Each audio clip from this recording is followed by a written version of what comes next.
ये लोग हमारे घर पे पहुंचे, मुझे नहीं पता था कि मुझे किस केस में लेके जा रहे हैं। उन्होंने जब मुझे बताया तो ये तो तुम तो आतंकवादी हो। भारत में इतना सारा आतंकवाद की घटनाएं हो रही हैं। इसमें जावेद बलूची नाम का एक टेररिस्ट बताया गया था कि मुस्लिम कम्युनिटी के लोग आतंकवादी होते हैं, बहुत सख्त से सख्त सजा मिलनी चाहिए। मेंटलिटी भी और फिजिकली भी हर तरह से वहाँ पर टॉर्चर हुआ सर। इनोसेंट होते हुए भी जो है मुल्जिम ठहरा दिए जाते और हम सलाखों में, अभी मैं सलाखों में होगा। मनुवादी व्यवस्था ने, आरएसएस ने, बीजेपी ने और आरएसएस के जो एजेंट्स हैं दूसरी भी पॉलिटिकल पार्टीज़ ने, उसमें एक नैरेटिव पिछले कई सालों से तैयार किया कि शेड्यूल कास्ट के लोग नक्सलाइट, शेड्यूल ट्राइब के लोग नक्सलाइट, मुस्लिम लोग आतंकवादी, पाकिस्तानी टेररिस्ट, लश्कर तैयबा और ये सब ISIS और इस सब का एक झूठा नैरेटिव तैयार किया। और इसमें बेइंतहा बहुत ज़्यादा संख्या में बेगुनाह शेड्यूल कास्ट, शेड्यूल ट्राइब के लोगों को और नॉर्थ ईस्ट में और दूसरी जगहों पे भी, और उसके लिए 7 साल तक मुकदमा चला। मेरे दोनों तरफ राशिद और शाहिद हैं इन लोगों के ऊपर, जो जिनके पूर्वज भारत की आज़ादी के लिए और उससे पहले उन लोगों के ऊपर यह झूठा मुकदमा बनाया गया। और अब पिछले साल, इस साल जाके ये लोग बरी हुए हैं। लेकिन बरी होने के साथ साथ मैं बार बार इस बात को कहता हूँ कि इन केसेस में सिर्फ बरी करा लेना से कोई फ़ायदा नहीं होगा, क्योंकि झूठे मुकदमे लगाए जाएंगे, एक नैरेटिव तैयार किया जाएगा कि मुस्लिम कम्युनिटी के लोग आतंकवादी होते हैं और उनको बरी करा लिया जाएगा, तो उससे कोई फ़ायदा नहीं होने जा। जो ये पुलिस की एजेंसीज है, स्पेशल सेल दिल्ली पुलिस ख़ास तौर पे मुलजिम है और इन्होंने ये इतना बड़ा अन्याय और अपराध किया है। कॉम्पनसेशन का मुकदमा हम डालने वाले, ताकि आगे किसी भी एजेंसी को झूठा फंसाने की हिम्मत ना हो सके, जुर्रत ना हो सके। यही इन केसेस का, झूठे केसेस का सच्चा और सही जवाब है, जिससे पुलिस एजेंसीज़ को भारत के संविधान के अंदर रह के काम करना, कानून व्यवस्था और लॉफुल एक्टिविटी करना ही अलाउड रहेगा। अगर वो भी गैर कानूनी काम करेंगे तो उनको भी अपराध की श्रेणी में, अपराधियों की श्रेणी में डाला जाएगा। ऐसा काम हम इस केस के लिए करने जा रहे हैं, इसीलिए आप सब लोगों को तकलीफ दी। सबसे पहले मैं आपको जो टिप्पणियाँ जज साहब ने की हैं इस केस के बारे में, वो बहुत ही ज़रूरी हैं, जो आप सब लोगों को पता लगनी चाहिए। जज साहब ने जो इस केस में फाइंडिंग दी है, in my considered opinion there are gaping holes in the prosecution versions besides ये एक टिप्पणी है। उसके बाद एक और टिप्पणी है, furthermore there is nothing on record to establish identity of Javed Baluchi, leave aside allegation that he is dreaded terrorist. यानी कि ये कोई इंसान भी है, इसका भी कोई सबूत, हज़ारों करोड़ रुपए की जिसका बजट है दिल्ली स्पेशल सेल का और दिल्ली पुलिस का, वो ये भी साबित नहीं कर पाया कि जावेद बलूची नाम का कोई आदमी भी है जिससे इनका बात करना दिखाया।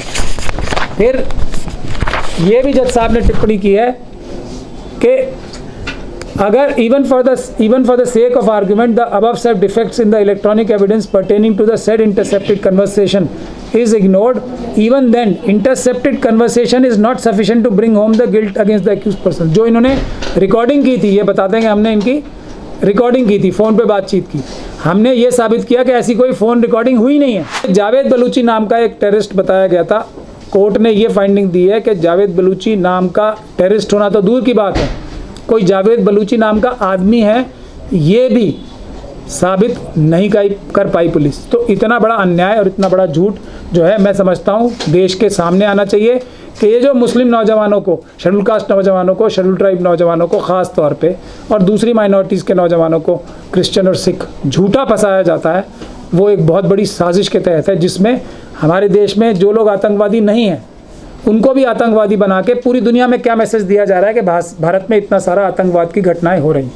इससे हमारे देश की आंतरिक सुरक्षा पे तो असर पड़ता ही है, लेकिन जो इन्वेस्टर्स हैं वो भी इन्वेस्ट करने से कतराएंगे कि यहाँ तो इतनी आतंकवाद की घटनाएं हो रही हैं। तो ये देश के खिलाफ साजिश है, जिसमें हमारी एजेंसीज़ के भी बहुत सारे रोग एलिमेंट्स शामिल हैं। तो मैं पैरा 20 पढ़ के सुना रहा हूँ, जज साहब ने जो इस केस में फाइंडिंग दी है। In my considered opinion there are gaping holes in the prosecution versions besides ये एक टिप्पणी है। उसके बाद एक और टिप्पणी है, furthermore there is nothing on record to establish identity of Javed Balochi.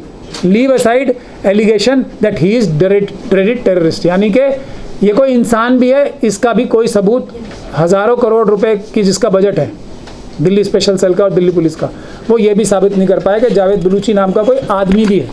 अगर even for the sake of argument the above said defects in the electronic evidence pertaining to the said intercepted conversation is ignored, even then intercepted conversation is not sufficient to bring home the guilt against the accused person. जो इन्होंने recording की थी, ये बताते हैं कि हमने इनकी रिकॉर्डिंग की थी, फ़ोन पे बातचीत की, हमने ये साबित किया कि ऐसी कोई फ़ोन रिकॉर्डिंग हुई नहीं है. लेकिन जज साहब कह रहे हैं कि चलो मान लिया, सिर्फ एक बहस के तौर पे कि रिकॉर्डिंग इन्होंने कर भी ली थी, तब भी उन रिकॉर्डिंग में भी ऐसा कुछ भी नहीं है जिससे ये लगता कि कोई अपराध या कुछ भी हुआ है. फिर भी इन लोगों को 9 साल तक जेल के पीछे रखा गया. ये है अनलॉफुल एक्टिविटीज़ प्रिवेंशन एक्ट जो है UAPA, जिसको बहुत ही ड्रैकोनियन कानून कहा जाता है. उसकी सबसे बड़ी कमी कि इस तरह के बेगुनाह जिनको झूठा फंसाया जाता है उनकी भी ज़मानत नहीं हो पाती. ये UAPA का सबसे बड़ा कमी और अपराध है. लेकिन इसमें जो सही सोल्यूशन है वो ये है कि इस प्रकार के झूठे मुकदमे जो पुलिस ऑफिसर्स बनाएं उनको भी बहुत सख्त से सख्त सज़ा मिलनी चाहिए. यही इस केस का सही वो हो सकता है. फिर एक पैराग्राफ में जब जज साहब ये कहते हैं कि there is no material available on record to connect accused persons with LET. Therefore I am convinced prosecution has miserably failed to prove on record that accused persons were members of banned terrorist organization Lashkar-e-Taiba. तो लश्कर-ए-तैयबा का member बता दिया, मतलब कितना बड़ा जुर्म और गुनाह है किसी को लश्कर-ए-तैयबा जैसी आतंकवादी संगठन का मेंबर बता देना और उसके खिलाफ मुकदमा दर्ज कर देना. तो जज साहब ये कहते हैं कि ये पूरी तरीके से, मतलब बहुत बुरी तरीके से फेल हो गए कोई भी एविडेंस लाने में कि ये लश्कर-ए-तैयबा के मेंबर थे. फिर जज साहब ने यह भी कहा है कि prosecution has miserably failed to prove its case and accused person deserves to be acquitted. मतलब बुरी तरह से नाकामयाब हो गई है प्रोसिक्यूशन. ये है इन केसेस की जिस पे हम लोगों को सबको मिलकर सोचना पड़ेगा कि इस देश में क्या पुलिस के अधिकारी यदि कानून तोड़ के ऐसी घटनाएं करते हैं तो उनके खिलाफ क्या कार्रवाई होनी चाहिए. और इन दोनों की जो ज़िंदगी ख़राब हो गई है या ऐसे परिवारों की जो ज़िंदगी ख़राब हो जाती है उसके लिए भी सरकार को मुआवजा नहीं, बहुत बड़ी कंपनसेशन देनी चाहिए. इनकी रेपुटेशन के लॉस की, इनकी जो पैसे का लॉस हुआ है वो तो सबसे कम लॉस है, लेकिन जो रेपुटेशन और जो घर में बदनामी हुई, जो एक इन्हें एक स्टिग्मा लग गया इनके ऊपर, उसको भी धोने के लिए एक लंबी कार्रवाई की ज़रूरत है जिसमें हम सब आप लोगों का सहयोग चाहते हैं. ये लोग हमारे घर पे पहुँचे और वहाँ पर जो है मैं नहीं था, तो घर पे कहने लगे कि हमें उनको तलाश है और उन पे जो है किसी जो है लड़की का या कोई जो है लड़की के बारे में पूछताछ करनी है. तो इस तरह घर पे गए थे. तो उस वक्त मैं घर पे नहीं था, तो अगले दिन मुझे पता चला, तो जो है मैं तो पुलिस के डर की वजह से इधर उधर था. तो फिर 4 या 5 दिन के बाद में मैं सरेंडर हुआ. तो मुझे नहीं पता था कि मुझे किस केस में लेके जा रहे हैं, लेकिन हमें ये पता चला किसी लड़की के बारे में कोई इन्वेस्टिगेशन इन्होंने करनी, पूछताछ करनी है. तो ये मुझे लेके चले गए, तो दिल्ली लेके आए. तो वहाँ पर ऐसा टॉर्चर किया कि मैं ख्वाब में भी नहीं सोच सकता. बहुत टॉर्चर किया, पूरी रात मुझे मारते रहे हर तरह से. और मुझसे ये भी नहीं पूछा कि तुमने क्या किया क्या नहीं किया, बस मारते रहे पूरी रात. सर इसी तरह होता रहा. फिर अगले दिन जो है मुझे ये कोर्ट में लेके गए. मुझसे कहा कि अगर तुमने जज साहब के सामने कुछ बोला तो हमारे पास ही तुम रहोगे 1 महीने, हम इसी तरह पीटते रहेंगे. तो सर फिर अगले दिन फिर लेके आए मुझे. इन्होंने रात में तो हर रात मुझे मारते थे, दिन में थोड़ा मुझे जो है रिलीफ मिलता था. रात में कभी मुझे जो है अलग अलग से इन्वेस्टिगेशन के लिए आते थे, उनके हवाले कर दिया करते थे. बस उनसे ये कहते थे कि भाई जो है इनको ज़ख्म मत होने देना, जो चाहे करते रहो. तो वो जो लम्हात हैं, वो जो दिन हैं, जो डेज़ हैं, वो मैं अल्फाजों में बयान नहीं कर सकता. तो यहाँ तक कि मेरी शक्ल सूरत भी जो है इन्होंने ख़राब कर दी थी. ये दाढ़ी वगैरह भी सब उपड़ गई थी. और ऐसा टॉर्चर किया था कि मेरे ये जो है ना ये पैर जो मेरे बड़े भारी भारी हो गए थे. 3-4 महीने में जाके जो है ये इनकी सूजन उतरी थी और मैं चल पाया था सही से. तो इन्होंने जो है जब मुझे PC पे रखा, अपनी कस्टडी में रखा, तो इन्होंने मुझसे कोई बयान नहीं लिया. बस कहते कि आप जो है साइन करते रहें. और मुझे वहीं पे एक वकील भी अवेलेबल करा दिया MS खान कहने लगे ये तुम्हारे वकील हैं, वो जो है जमीयत की तरफ से रहते हैं और ये अच्छे वकील हैं, ये तुम्हें जो है बहुत जल्दी छुड़वा देंगे। तो मैं उससे कहने लगा मुझे पकड़ क्यों रहे हो, मैंने क्या किया है? नुकरे आपने कुछ नहीं किया है, हमारे ऊपर प्रेशर है और आप 2-4 महीने में चले जाओगे। तो इस तरह की मैं बार बार ये पूछता कि मैंने क्या किया है? उन्होंने कुछ नहीं, थोड़ा प्रेशर है ऊपर से, आप 2-4 महीने में चले जाओगे। एक अफसर ने तो ये कहा कि तुम ये समझो कि 4 महीने की जमात में चले जा रहे हो। इस तरह की बातें करके तो खामोश कर दिया करते थे। तो MS खान साहब जो है, हमें लगा कि हमारे हमदर्द हैं, तो हम तो कभी वास्ता पड़ा नहीं था पुलिस से या जुडिशरी से, तो जैसे वो कहते थे हम ऐसे करते रहते थे। तो एक टाइम आया था तो मैं जो है पुलिस वाले कहने लगे हम आपकी वॉइस चाहिए। तो मैंने MS खान से पूछा कि वो वॉइस के लिए बोल रहे हैं, मैं दे देता हूँ। कहा कि नहीं देनी है। मैं सर मैंने कुछ किया नहीं है, मैं दे देता हूँ। क्योंकि नहीं देनी नहीं है। तो इस तरह मैंने वॉइस नहीं दे पाया अपनी सर। तो मैं देने को भी था वहाँ पर, जो ये जेल में आए थे, तो इन्होंने मुझसे जो वॉइस न लेकर मुझे वहाँ पर एक रूम में ले गए, सेपरेट रूम में, और एक सिपाही साथ में था। तो वहाँ भी इन्होंने मुझे बहुत टॉर्चर किया। मुझे जाते ही पहले सबसे पहले जो है ना हट करना शुरू कर दिया, बहुत मारा। और मुझसे ये नहीं कहा कि तुम जो है वॉइस दे दो। मैंने कहा कि आप जिस चीज़ काम के लिए आए वो कर लो। नहीं वो हो गया। तो उन्होंने मुझसे एक जो है एक पर्चे पे कुछ लिखवाया कि मैं जो है वो मैंने लिख दिया। उस वक्त बहुत टॉर्चर था। तो ऐसा टॉर्चर करते हैं कि उस वक्त आदमी ये सोचता है कि शायद मुझे मौत आ जाए तो ये ज़्यादा अच्छा है। ऐसा टॉर्चर करते हैं।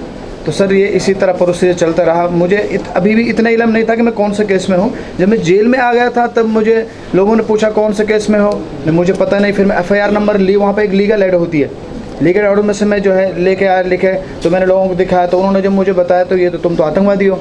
तो जब जेल के अंदर में फिर वहाँ के जो वहाँ के इनमेट्स थे, फिर उन्होंने जो है वो आतंकवाद की वजह से फिर हमको जो है बहुत परेशान किया।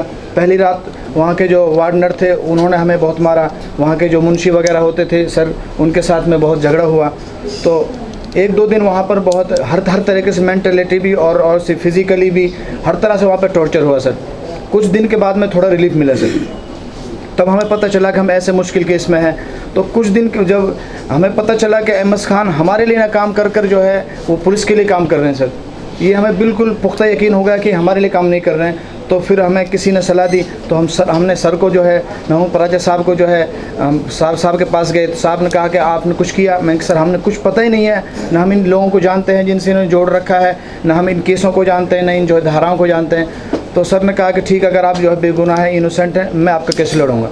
तो सर हमारे पास इतनी अमाउंट भी नहीं है चूँकि हम जो है सर की जो है फ़ीस दे सकें। तो सर ने बगैर लॉस के 1 पैसे लिए बगैर इतने सालों में केस लड़ाए। और मैं कह सकता हूँ अगर सर ये केस ना लड़ते तो हम बगैर किए हुए और इनोसेंट होते हुए भी जो है मुलजिम ठहरा दिए जाते और हम सलाखों में, अभी मैं सलाखों में होता। अभी भी मैं छोटा हूँ, अभी मेरी आंखें नहीं खुल रही हैं क्योंकि बहुत कुछ बड़ा हो गया। मेरे गांव में कच्चे घर थे, वो बहुत बड़े बड़े घर बन गए। मेरे साथ के जो साथी थे, मेरे साथ रहते थे, वो बड़े बड़े कोई डॉक्टर्स बन गया, कोई कहाँ क्या बन गया।